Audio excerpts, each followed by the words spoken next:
नमस्कार, आदाब, जय भीम, सत श्री अकाल। मैं हूँ माजिद सिद्दीकी और आप देख रहे हैं फोकस हिंदुस्तान न्यूज़ चैनल। आज की ख़ास खबरें सब्सक्राइब करें, लाइक करें, शेयर करें। फिर आऊँगा एक ताज़ा खबर को लेकर माजिद सिद्दीकी।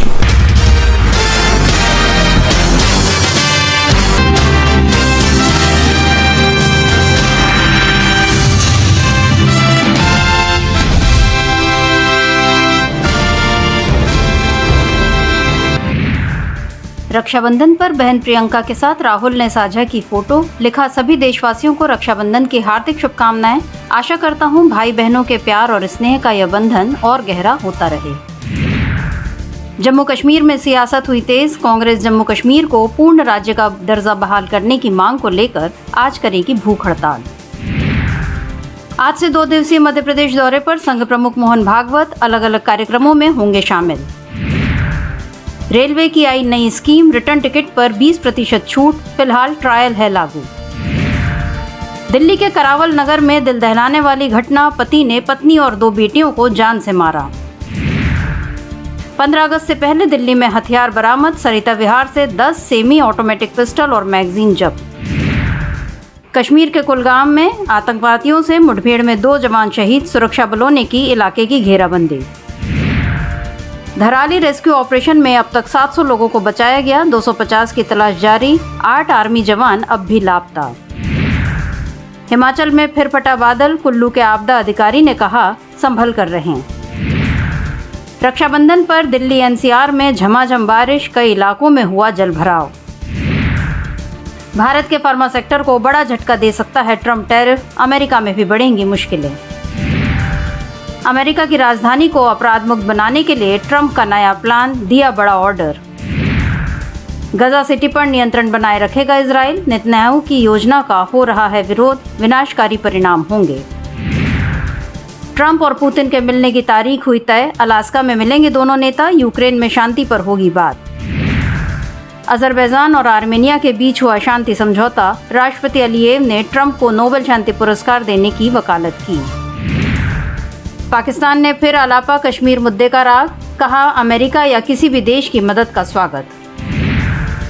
एक साल में 93.21% बढ़ी इलेक्ट्रिक कारों की बिक्री, ई दोपहिया वाहनों में हुई गिरावट। रूस से खरीद बंद होने पर दुनिया में 10% बढ़ेंगे क्रूड ऑयल के दाम, यहीं से हो रही है 10% कच्चे तेल की आपूर्ति।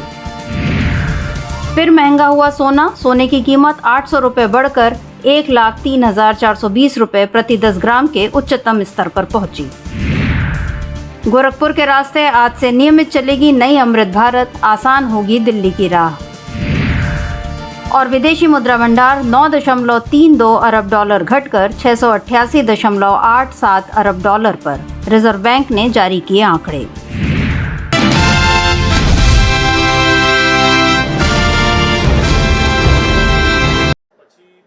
कुछ रिश्ते ऐसे होते हैं जो खून और धर्म से ऊपर उठकर सच्चे निस्वार्थ प्रेम के प्रतीक बन जाते हैं। इस रक्षाबंधन पर मिलिए डॉक्टर अपूर्व पारेख से, जिनकी कलाई पर पिछले 5 सालों से हर साल एक मुस्लिम महिला गुलशन बानो राखी बांधती हैं। अहमदाबाद स्थित नेफ्रोलॉजिस्ट डॉक्टर पारेख ने गुलशन के पति सादिक हुसैन की किडनी की गंभीर बीमारी का इलाज किया था और उनकी जान बचाई थी। गुलशन बानो तभी से डॉक्टर पारेख को अपना भाई मानकर हर साल उन्हें राखी बांध रही हैं। वो पहले से सादिक भाई का बहुत ख्याल रखती थी। सब भी जो भी प्रॉब्लम हो तो सारा डील में और गुलशन भी नहीं करते थे। तो सादिक भाई का कुछ भी प्रॉब्लम हो तो हमेशा वही आती थी। फिर धीरे धीरे घर पे भी कोई प्रॉब्लम हो तो हमेशा मैं सपोर्ट कर रहा था। तो धीरे धीरे हमारा एक भाई बहन जैसा संबंध हो गया। कुछ भी हो तो मुझे कभी भी कर सकती थी और पिछले 5 साल से वो मुझे राखी भी बांध रही है।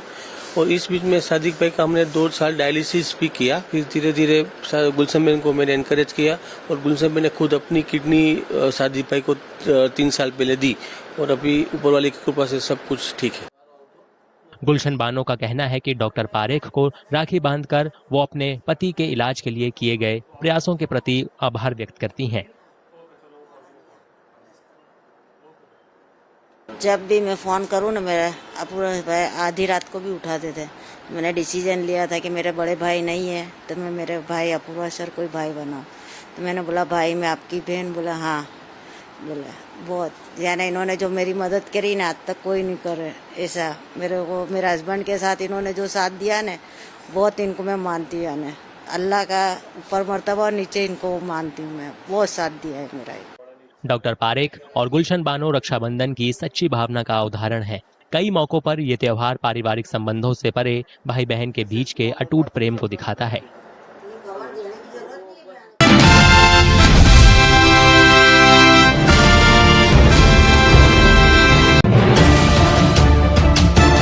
राहुल गांधी के आरोपों पर चुनाव आयोग ने पलटवार किया। आयोग ने कहा कि राहुल गांधी एक बार फिर पुराना राग अलाप रहे हैं। चुनाव आयोग ने कहा कि राहुल गांधी के दावे निराधार हैं। उन्होंने घिसी पिटी बात दोहराई। चुनाव आयोग कहता है कि हालिया प्रेस कॉन्फ्रेंस में राहुल गांधी ने वही घिसी पिटी बात दोहराई है और ये बात 2018 में मध्य प्रदेश कांग्रेस के तत्कालीन अध्यक्ष कमलनाथ ने की थी। आज प्रेस कॉन्फ्रेंस में राहुल गांधी वही बात दोहराते दिखे हैं। ये बात वैसा ही है जैसे पुरानी बोतल में नई शराब। राहुल गांधी के वोट चोरी के आरोप पर निर्वाचन आयोग के सूत्रों ने ये भी कहा कि यदि कांग्रेस नेता को अपने विश्लेषण पर विश्वास है तो उन्हें चुनावी नियमों के तहत घोषणा पत्र पर हस्ताक्षर करने और मतदाता सूची में गलत तरीके से जोड़े गए या हटाए गए नामों को प्रस्तुत करने में कोई समस्या नहीं होनी चाहिए। चुनाव आयोग पैनल ने कहा कि 2019 में मशीन रीडेबल वोटर लिस्ट उपलब्ध कराने की कांग्रेस की याचिका को सुप्रीम कोर्ट ने खारिज कर दिया था। उन्होंने कहा कोई भी पीड़ित उम्मीदवार 45 दिन के भीतर संबंधित हाईकोर्ट में अपने निर्वाचन को चुनौती देने के लिए इलेक्शन पिटीशन दायर कर सकता है। राहुल गांधी के आरोप पर चुनाव आयोग ने कहा कि अगर ईपी यानी कि चुनाव याचिका दायर की जाती है तो सीसीटीवी फुटेज सुरक्षित रखी जाती है, अन्यथा इसका कोई उद्देश्य नहीं है जब तक कि कोई मतदाता की गोपनीयता भंग करने का इरादा न रखता हो। उदाहरण के लिए 1 लाख मतदान केंद्रों के सीसीटीवी फुटेज की समीक्षा 1 लाख दिन लग जाएंगे करने में, यानी कि लगभग 273 साल, और इसका कोई कानूनी नतीजा निकलना संभव नहीं है।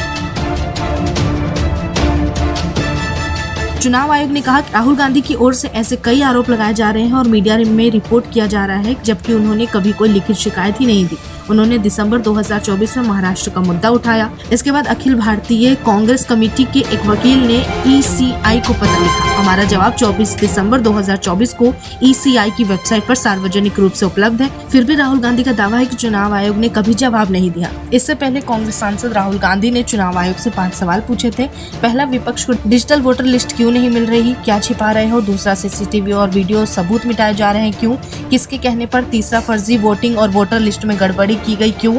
चौथा, विपक्षी नेताओं को धमकाना डराना क्यों? और पांचवा, साफ साफ बताओ क्या ईसीआई अब बीजेपी का एजेंट बन चुका है?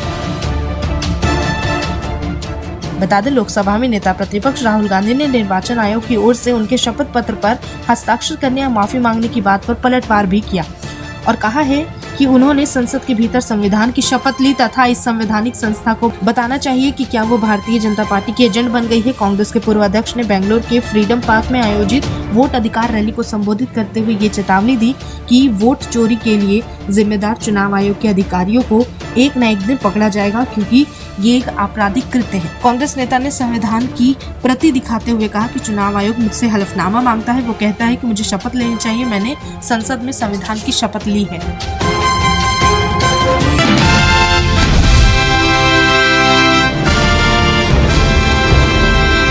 उत्तराखंड के हरिद्वार से एक ऐसा मामला सामने आया है जिसने हर किसी को हैरान और गुस्से से भर दिया है। पुलिस के ऑपरेशन कालनेमी के तहत गिरफ्तार हुआ एक ऐसा शातिर अपराधी जो भेष बदल कर घूम रहा था। माथे पर त्रिपुंड, गले में माला, हाथ में त्रिशूल और खुद को भगवान शिव का रूप बताकर लोगों की आस्था से खिलवाड़ कर रहा था। लेकिन असलियत कुछ और ही थी। ये बहरूपिया महिलाओं की आस्था का गलत फायदा उठाकर उनके साथ शोषण करता था। आरोपी का नाम है दीपक सैनी, ज्वालापुर के सुभाष नगर का रहने वाला। पुलिस की जांच में खुलासा हुआ कि बच्ची से रेप करने के बाद ये ढोंगी बाबा बनकर गिरफ्तारी से बचने की कोशिश कर रहा था।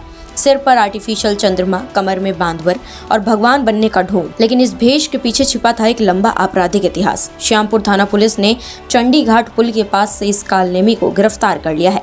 ये मामला सिर्फ एक अपराध की कहानी नहीं बल्कि एक चेतावनी भी है कि आस्था के नाम पर आंखें मूंदना कई बार आपको ठगों और अपराधियों के जाल में फंसा सकता है।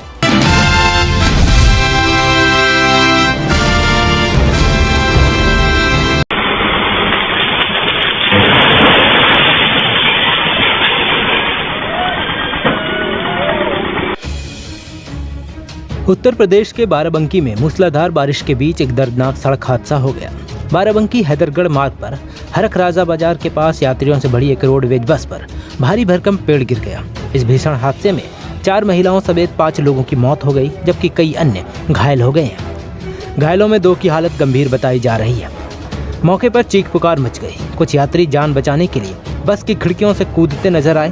पुलिस और प्रशासन ने तुरंत राहत एवं बचाव कार्य शुरू किया। पेड़ की डालियां काटकर फंसे लोगों को बाहर निकालने का काम शुरू किया गया। बारिश की वजह से रेस्क्यू ऑपरेशन में देरी जरूर हुई, लेकिन राहत टीमों ने समय रहते रूट को क्लियर करा दिया और घायलों को अस्पताल पहुंचाया। सीएमओ ने अब तक 5 लोगों की मौत की पुष्टि की है। मृतकों में एक महिला टीचर भी शामिल है, जो छुट्टी के बावजूद ट्रेनिंग के लिए स्कूल जा रही थी। फिलहाल यातायात फिर से सामान्य कर दिया गया है, लेकिन इस हादसे ने कई परिवारों को गहरा जख्म दे दिया है। ये हादसा जैतपुर थाना क्षेत्र के हरख चौराहे के पास करीब सुबह 8 बजे हुआ। प्रत्यक्षदर्शियों के अनुसार बस अपनी सामान्य रफ्तार से जा रही थी, तभी तेज हवाओं और बारिश के बीच सड़क किनारे खड़ा पुराना गूलर का पेड़ अचानक जड़ों से उखड़कर बस के ऊपर आ गिरा। पेड़ का वजन इतना ज्यादा था कि बस की छत और खिड़कियां बुरी तरह से क्षतिग्रस्त हो गई और कुछ यात्री अंदर ही फंस गए। पेड़ गिरते ही बस में सवार लोगों की चीख पुकार मच गई। हादसे के तुरंत बाद स्थानीय लोग मदद के लिए दौड़े और पुलिस और बचाव दल भी को सूचना दी। यह हादसा सरकार और प्रशासन के सामने एक बार फिर सड़क सुरक्षा, पेड़ प्रबंधन और सार्वजनिक परिवहन की सुरक्षा को लेकर गंभीर सवाल खड़े करता है। मुख्यमंत्री कार्यालय ने हादसे की जानकारी मिलने पर जिला प्रशासन से विस्तृत रिपोर्ट मांगी है और मृतकों के परिजनों को तुरंत सहायता राशि प्रदान करने का निर्देश दिए हैं। वहीं विशेषज्ञों का मानना है कि बरसात के मौसम में यातायात विभाग और वन विभाग को मिलकर सड़क किनारे खड़े पुराने पेड़ों की जांच करनी चाहिए। इसके अलावा बसों और अन्य सार्वजनिक वाहनों के रूट पर विशेष निगरानी रखी जानी चाहिए, ताकि इस तरह के हादसों से बचाव किया जा सके।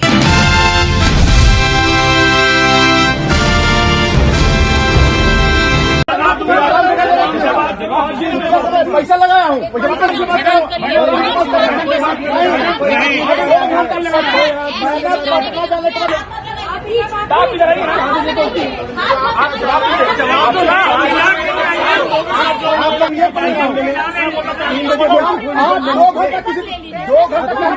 पैसा किसी का चिल्लाने आता है, आप ही लोग को चिल्लाने आता है, चिल्लाने आप ही लोग को आता है, चिल्लाने आप ही लोग को आता है। नहीं गलत काम है। बोलिए आप लोग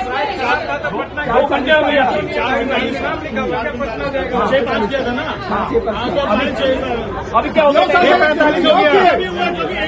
अभी क्या हुआ? एबीसी क्या? ये आपकी प्रॉब्लम, मेरी प्रॉब्लम नहीं। ये आपकी प्रॉब्लम है, ये आपकी प्रॉब्लम है।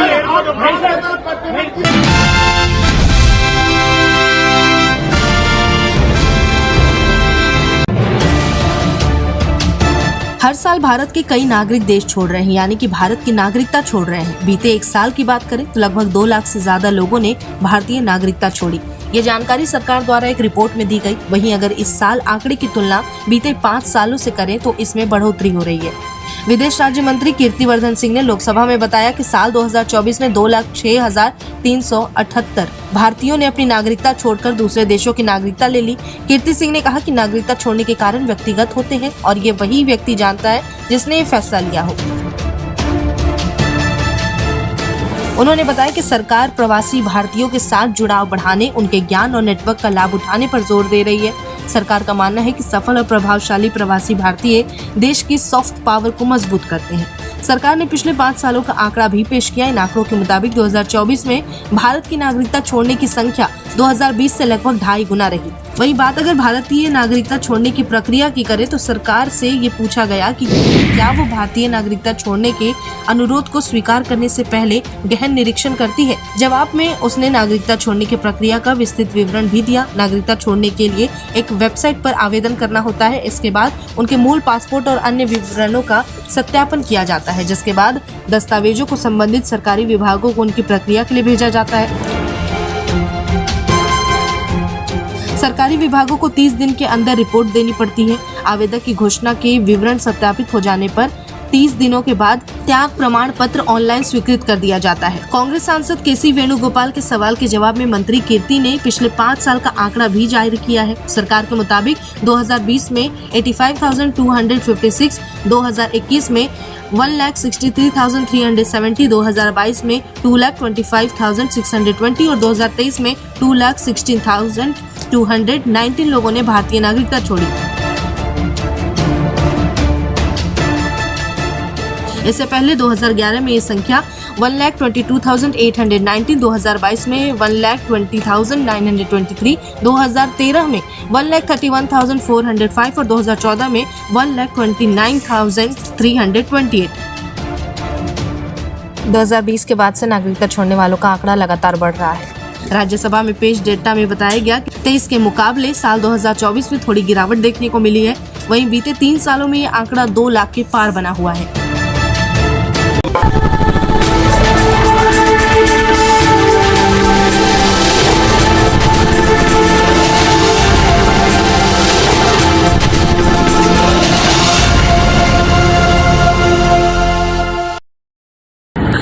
दोस्तों आज मैं आपको बताने वाला हूं कि अगर आपकी बॉडी में मैग्नीशियम की डेफिशिएंसी हो जाए तो आपको क्या क्या प्रॉब्लम हो सकती है। सबसे पहले इंसोमेनिया, नींद ना आना, स्लीपिंग डिसऑर्डर, इंसान सारी रात करवटें बदलता है, नींद नहीं आती, स्ट्रेस लेवल, एंजाइटी बढ़ जाती है इससे, क्योंकि कोर्टिसोल हार्मोन को रोकने में मदद करता है। और अगर आपकी बॉडी में मैग्नीशियम नहीं है तो कोर्टिसोल बढ़ जाता है, जिसकी वजह से स्ट्रेस और एंजाइटी हो जाती है। मूड स्विंग्स, इंसान को पता नहीं चलता उसके मूड स्विंग्स होते हैं, थोड़ी थोड़ी देर में गुस्सा आना, थोड़ी थोड़ी देर में चिड़चिड़ापन होना, क्योंकि ये सेरोटोनिन हार्मोन को बढ़ने में मदद करता है। अगर आपकी बॉडी में less magnesium is equal to less serotonin, और सेरोटोनिन हैप्पीनेस का हार्मोन है। अलावा इसके ये फटीग को भी कम करता था। अगर आपकी बॉडी में मिनरल डेफिशिएट है, अगर आपकी बॉडी में मैग्नीशियम नहीं है तो आपको थकावट बहुत जल्दी फील होगी, जरा सा काम करती है आपकी बॉडी थक जाएगी। पुअर डाइजेस्टिव सिस्टम, ये डाइजेस्टिव सिस्टम को भी मैनेज करने में बड़ा शानदार रोल प्ले करता है। और अगर इसकी डेफिशिएंसी है तो कॉन्स्टिपेशन, डायरिया जैसी प्रॉब्लम हो जाती है। माइग्रेन बहुत खतरनाक प्रॉब्लम है। माइग्रेन अगर डेफिशिएट है आपकी बॉडी मैग्नीशियम से तो आपको माइग्रेन की प्रॉब्लम भी हो सकती है। ब्लड प्रेशर, अगर आपकी बॉडी में मैग्नीशियम कम है तो आपको ब्लड प्रेशर की प्रॉब्लम हो सकती है। इरेगुलर हार्ट बीट, ये हार्ट बीट का बढ़ जाना, कम हो जाना, बढ़ जाना, कम हो जाना, मैग्नीशियम डेफिशिएट होने की निशानी है। ऑस्टियोपोरोसिस, बोन हेल्थ वीक हो जाती है, क्योंकि आपकी बॉडी का 60% जो मैग्नीशियम है वो आपकी बोन्स के अंदर होता है। अगर आप बाहर से मैग्नीशियम नहीं ले रहे हैं तो आपकी बॉडी जो है वो हड्डियों में से लेना शुरू कर देती है, जिसकी वजह से ऑस्टियोपोरोसिस की प्रॉब्लम भी हो सकती है, आपकी हड्डियां कमजोर हो जाती हैं। और मसल क्रैम्पिंग, मसल क्रैम्प, नस पे नस का चढ़ जाना, मसल्स पे अकड़ जाना, बिल्कुल चलना मुश्किल हो जाता है। तो मसल क्रैम्पिंग भी तभी होती है जब आपकी बॉडी में मैग्नीशियम की डेफिशिएंसी हो। और दोस्त, हमारे यहाँ 90% से ज्यादा लोग मैग्नीशियम डेफिशिएंसी के शिकार हैं। कहां से मिलेगा मैग्नीशियम, कितनी मात्रा में लें, किस क्वालिटी का लें? तो उसका जवाब है वेस्टीज प्राइम CMD। इसके अंदर आपको भरपूर मात्रा में मैग्नीशियम मिलेगा, आपकी सारी प्रॉब्लम सॉल्व हो जाएगी। Thank you so much. दर्शकों, देख लिया आपने हमारे वीडियो को। हमें खुशी होगी कि आपने हमारे न्यूज़ को लाइक किया और दूसरों को शेयर किया। अगर अभी तक हमारे चैनल फोकस हिंदुस्तान को सब्सक्राइब नहीं किया है तो तुरंत सब्सक्राइब करें, कमेंट करें और बेल आइकॉन को प्रेस करें। हम हाजिर हैं खबर के लिए।